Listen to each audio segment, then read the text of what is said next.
Bonjour, c'est Gilles du site boursicoté.com. Voici l'analyse technique des principales paires de devises du marché Forex pour cette journée du 1er novembre 2013. Nous commençons avec la paire de devises euro-dollar, donc qui est toujours soumis à cette forte pression baissière. Alors personnellement j'attendais hier un petit rebond technique, notamment nous avons eu ici des bougies totalement hors bol. En UT 4 heures c'est quand même moins fréquent que sur les UT courtes. Et puis la hors-bol n'a pas du tout été reprise, on a continué à descendre ici toute la nuit, forte pression baissière.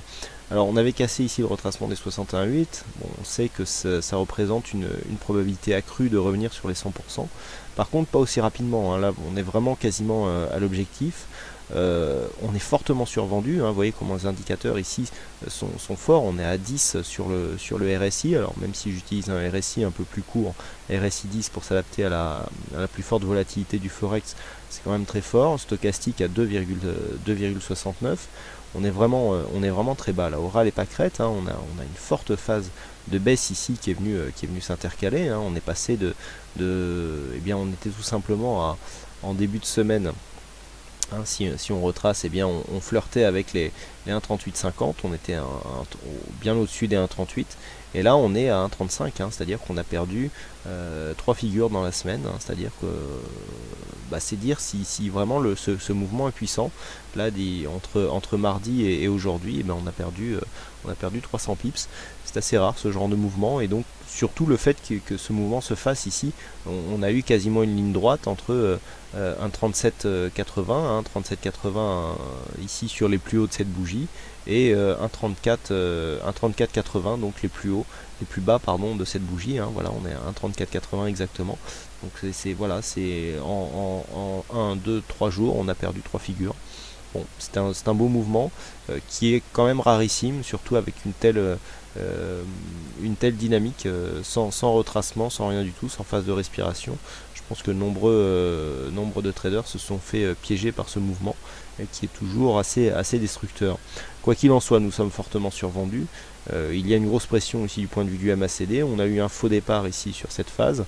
Nous en avons un deuxième ici, même si la bougie n'est pas encore close.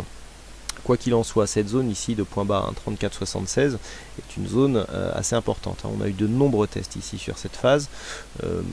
Personnellement, j'attends au moins une réaction sur cette zone. Alors après, la réaction, l'amplitude de cette réaction nous servira à mesurer, je dirais, le rebond technique et donc la puissance qui continue à s'exercer sur cette phase, puisque un faible rebond technique suivi d'une cassure pourra nous montrer qu'il existe encore une grosse pression baissière et que l'objectif final pourrait se trouver beaucoup plus bas. Donc pour l'instant, on confirme ici la sortie de ce trend haussier qui était un trend moyen terme. On confirme donc, et puis la cassure ici de cette zone de point bas viendra mettre un terme à cette tendance, puisque nous avons ici des figures qui sont en train de se former, qui ressemblent à des anses avec tasse, on le voit bien ici.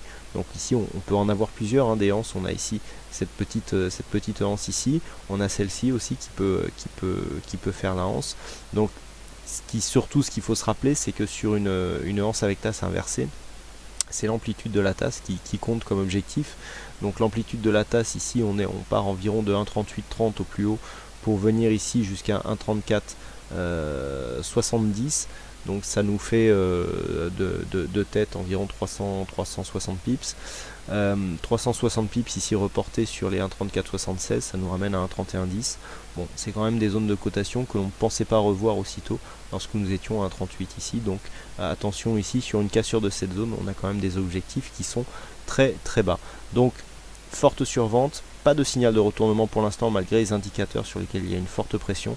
Donc attendre un signal pour jouer un petit rebond technique. Je pense que sur un rebond technique classique, on peut au moins revenir chercher ici cette zone de point haut à 1,3585. Sur la paire livre sterling contre dollar américain, là on a vraiment un gros signal. Alors, on avait ici une forte phase de hausse.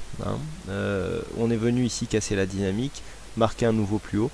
On avait tracé donc des bases de consolidation donc sur cette phase, et donc par rapport à cette zone, on avait ici un retracement à 23,6% qui se situe à 1,5923. Suite à cela, on a eu une deuxième phase ici assez dynamique. Lorsque nous avons constaté ici une rupture de dynamique, on a tracé là aussi un retracement de Fibonacci qui nous a donné donc divers éléments. On va revenir dessus et donc je vais me rapprocher maintenant qu'on a présenté la configuration globale. Là donc nous avons eu dans un premier temps cassure ici simultanée du support de tendance et du 23.6, accès quasiment direct ici sur le retracement des 38.2. On est revenu ici tester la zone de point haut, ça n'a pas tenu. On est revenu ici sur la zone des 38.2, petit rebond technique, on casse à la baisse, on vient directement dans la zone 50-61.8, petit rebond technique à 50%, on recasse encore et là cette fois-ci on attaque directement le retracement des 61.8 qui dans un premier temps fait support, retour sur le 50, on attaque un peu plus fort, moyenne mobile 20 exponentielle et hop on casse et on confirme ici la cassure du 61.8 par un retour sur un retracement global. Sur la tendance globale, qu'est-ce que ça nous donne tout ça? Ça nous fait que suite à cette tendance, d'un point de vue moyen terme, on a une évolution en range dont le support est le retracement des 23,6%. Sur ce retracement des 23,6%, nous avons eu énormément de contacts. Là, encore une fois, les retracements de Fibonacci nous donnent encore une fois de très bons points de rebond. Pour ceux qui n'y croient pas, là, je sais pas ce qu'il leur faut. Et on vient, comme par hasard, ici, mourir sur cette zone en fin de semaine. On est dans un contexte fortement survendu. Le MACD a peine encore à redescendre, mais on sent bien ici que nous sommes sur une phase de stabilisation. Donc sur cette phase de stabilisation, de deux choses l'une. Soit nous avons un rebond technique qui est confirmé, qui est suivi et donc qui nous permet de remonter et donc qui nous permet de valider une continuité d'évolution en range moyen terme. Soit nous avons un rebond technique mesuré, par exemple sous les 1,60 avec cette précédente zone de point bas et qui provoque une cassure ici de cette zone. Sur une cassure du retracement des 23,6%, l'objectif de consolidation se situe sur le 38,2% et ce 38,2 se situe ici à 1,5711. Donc c'est assez clair, sur une cassure ici de cette zone de support où il y a eu énormément de tests, on pourrait avoir une accélération en direction des 1,5711. La validation de ce scénario, il est relativement loin puisqu'il faudrait revenir casser ici ce point haut significatif qui se situe à 1,6078. Et enfin sur le dollar yen, nous avons bien eu une cassure ici de ce point haut, mais pas de la manière qui était attendue. À savoir, on attendait ici une anticipation avec un retour sur le support. Un support était en phase de test au moment où je faisais mon analyse. Et donc effectivement, on pouvait supposer que suite à cette phase de test, on va se rapprocher, on pouvait avoir un retour ici sur cette zone, cassure de cette zone de point haut, et objectif qui aurait été mesurable avec les extensions de Fibonacci. Le problème, c'est que avant de venir casser cette zone, on a cassé ici la dynamique, on a cassé le support, on est venu chercher un point bas dans la nuit, on est venu s'appuyer sur la moyenne mobile 50 et le retracement des 50% avant de matérialiser ici cette phase de hausse. Donc là, sur un retracement à 50%, on ne mesure pas les extensions de Fibonacci, on n'est pas sur une tendance assez dynamique. Ce que ça nous fait sur cette phase, c'est que nous avons quand même la phase de hausse qui continue. On a cassé ici cette zone de point bas intermédiaire, mais ce point bas ici est préservé, donc on peut continuer à monter, mais dans un contexte moyen terme qui reste assez hésitant, assez neutre. On a ici une petite dynamique, mais la cassure ici sera vraiment significative sur une cassure de cette zone ici à 99 yens pour $1.